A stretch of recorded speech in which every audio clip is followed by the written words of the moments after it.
I guess I really don't know what Christmas is all about.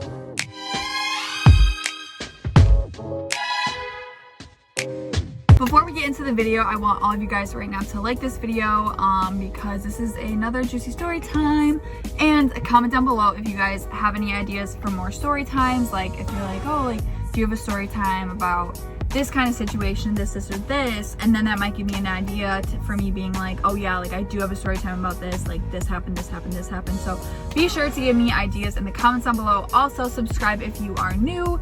What are you doing? And if you also don't have the post notifications turned on, turn on the post notifications as well. Pretty much all I have to say. Let's just get into the video. And the time I almost got kidnapped and I got a ticket from it as well. So keep watching. That's embarrassing.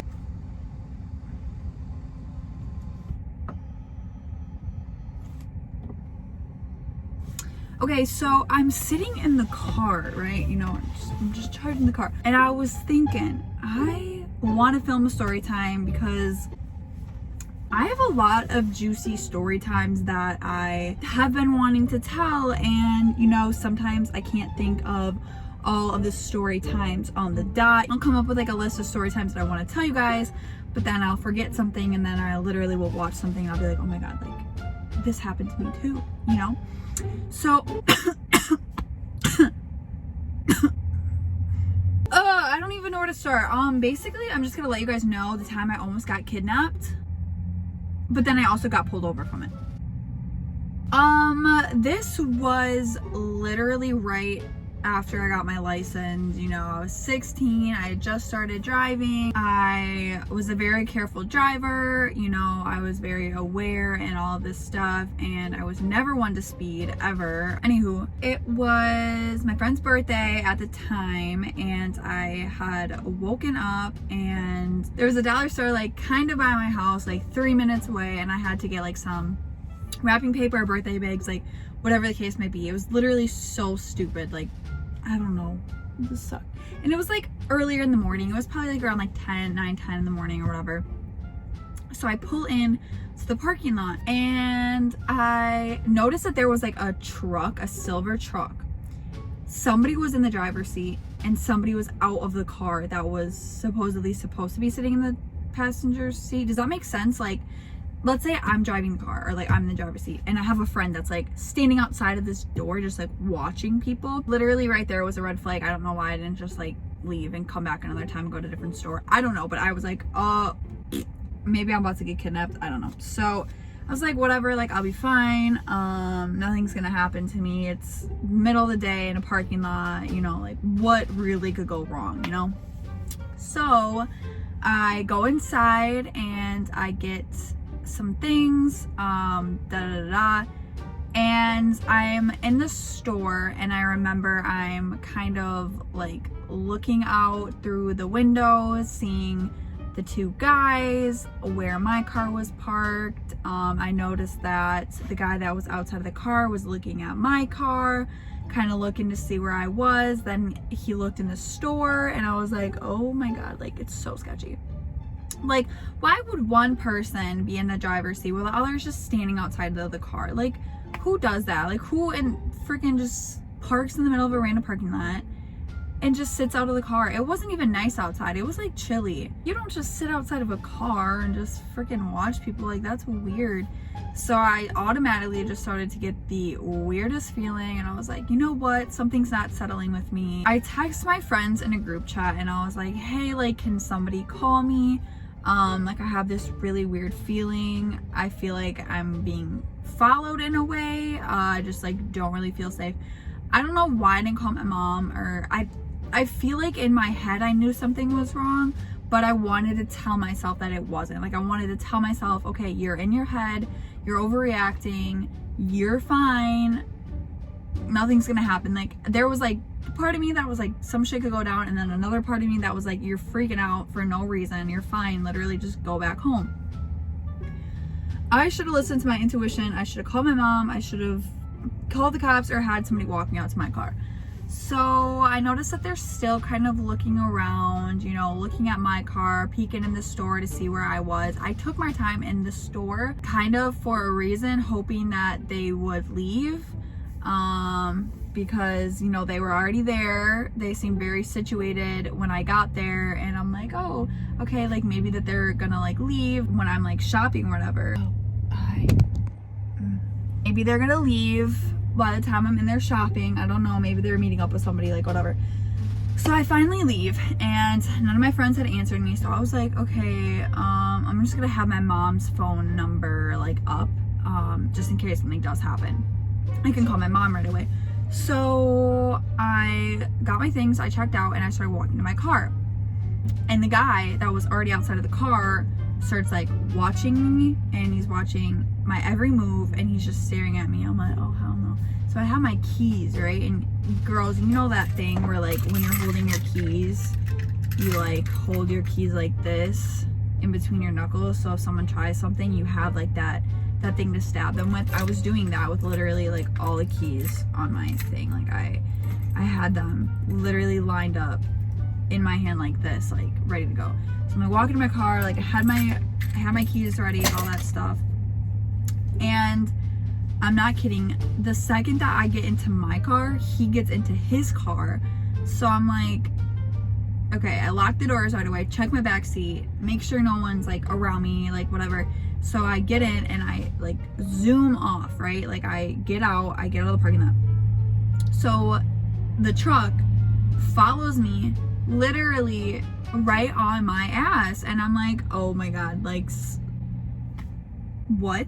My intuition was like telling me that something was wrong in the end. So I'm driving and I take a right out of the parking lot, and they take a right, and they are literally on my butt. And I think I was going like 8 over. I was going like 8 or 9 over. And I guess that there was a cop that I didn't see because it was a freaking motorcycle cop. Who sees those? I don't. This mother bleep turned right before the cop came. I was so paranoid. I don't know why I ended up driving home. I did not look behind me at all. I just literally drove, and my mind was like literally so confused. Like literally do not drive home if something like that is happening. Drive to a police station, call the police, call your parents, like let them know what's going on. But I think that I looked in my rearview mirror and realized that they weren't following me anymore. So I felt safe enough to go home. I was still going 8 or 9 miles per hour over, which I could have been doing way worse, bro. I could have been zooming it, flooring it, swerving, curving, everything. So I pull in my driveway and I noticed that there's like hot lights behind me.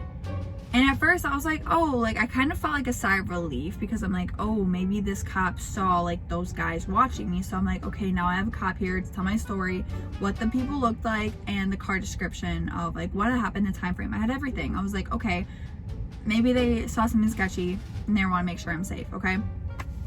So I'm in my freaking driveway and there's a motorcycle cop behind me. So I like rolled down my window. I was like, hi, like good morning, da, da, da. He's like, can I see your license and registration? I was like, for sure. So I like gave him the stuff, my insurance and everything. And he was like, do you know how fast you were going? I was like, no.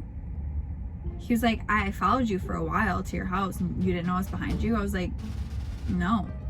I really did not know that I had a cop behind me, because he didn't have his the siren on, and I don't even remember him having his lights on till I pulled into my driveway, because I'm very aware of things, and I did not see lights at all until I pulled in my driveway. Clocked me for 9 miles over the speed limit, so I was going 39 and a 30, and he was like, do you realize like somebody had just died on the street, like da da da? I'm like, yeah, I do. Like I'm very like usually very well aware of my surroundings, and when I'm driving, like da da. He was like, well, it looks like you just got your license. And I was like, yeah, like I did, but can you like hear me out with my story? I was like, I'm gonna let you know what happened to me and why I'm so freaked out. Then I started crying, because I'm like, okay, this cop is not making sure I'm okay. This cop most definitely did not see something. I'm already like shook up because of the situation. I just wanted to get home and like tell my mom, because my mom was sleeping. I tell him the story exactly how I just told you guys, and he was like, I didn't see anyone behind you. I didn't see anyone following you.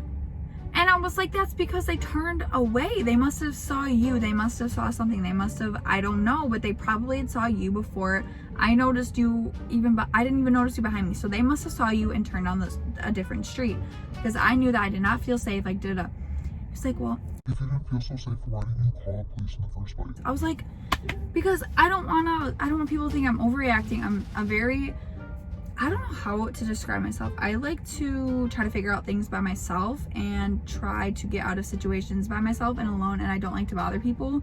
That's my issue. And he was just like very mad at me. Like, he literally was just mad at me, and I was like, okay, I'm just like overwhelmed right now. I was bawling my eyes out in my driveway. My mom was sleeping, so she didn't even know that I was like, whatever. He gives me a ticket and he was like, here's your court date. You can choose to show up and talk to the judge, or you can just like pay the ticket and get your points reducted or whatever. And I'm like, I'm not going to court. Like, I'm not going to talk in front of people. Like, what the heck? Like, I'll just pay, like, whatever. I'm like, I can't do that. I go in and I wake up my mom. I'm bawling. I'm like, Mom, I just got pulled over, but I was also being followed. Like, I showed her text messages to my friends. Like, it was really scary. So I told her everything, and she was like, that's bullshit. Like, I'm like, is he still out there? I was like, I don't know. I feel like he probably left. He just pulled me over. I feel like he left. He left. So she goes outside. He's still over there, and she talks to him. So he was a to my mom. My mom was just so upset. She's like, no, we're going to court and we're gonna fight it, and you're gonna say exactly how it is, exactly what happened, and you know, we'll see what happens. The worst that they could say is no, which you were literally already told no from the cops. So there's nothing worse could happen, right? So anyways, my court day comes. I'm freaking out. I'm 16. Obviously just got my license. Like, probably looks really bad on me.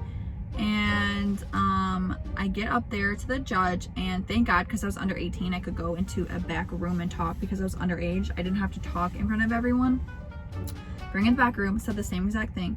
She was so nice. She was a female herself, so she kind of understood like the situations of like being a girl and like getting into situations like that and feeling uncomfortable and, you know, trying to get away. So she was completely understanding about it. She was like, you know, next time, try not to speed, try to get away in a decent manner, which going 8 or 9 miles per hour isn't even that bad. Like, you shouldn't speed, but like for a situation like that, I could have been zooming. So she was very kind about that, and I thanked her for it because I was so scared. The cop was so mean. She was like very understanding, very caring about the situation, which made me and my mom feel so much better. So all in all, I got the points reducted. I just had to pay like $100 ticket or something like that, and everything was good to go. But it's just like so scary, like being a female in today's society. Like, you got to worry about stuff like that, and even if you do try to protect yourself, something is always bound to happen, you know? Like, I don't know if I was about to get kidnapped, what they're about to do with me, but I tried to get myself out of the situation. And moral of the story is I got in trouble for something else, which I lost either way, but I would much rather get a ticket for speeding than getting kidnapped at the end of the day. So that's basically the story time of me almost getting kidnapped. I don't know what to call it, but it backfired on me to getting a ticket instead. So I did not win that day. It was horrible. It stunk. My dad was mad, but not at me, but the whole situation was just really, you know.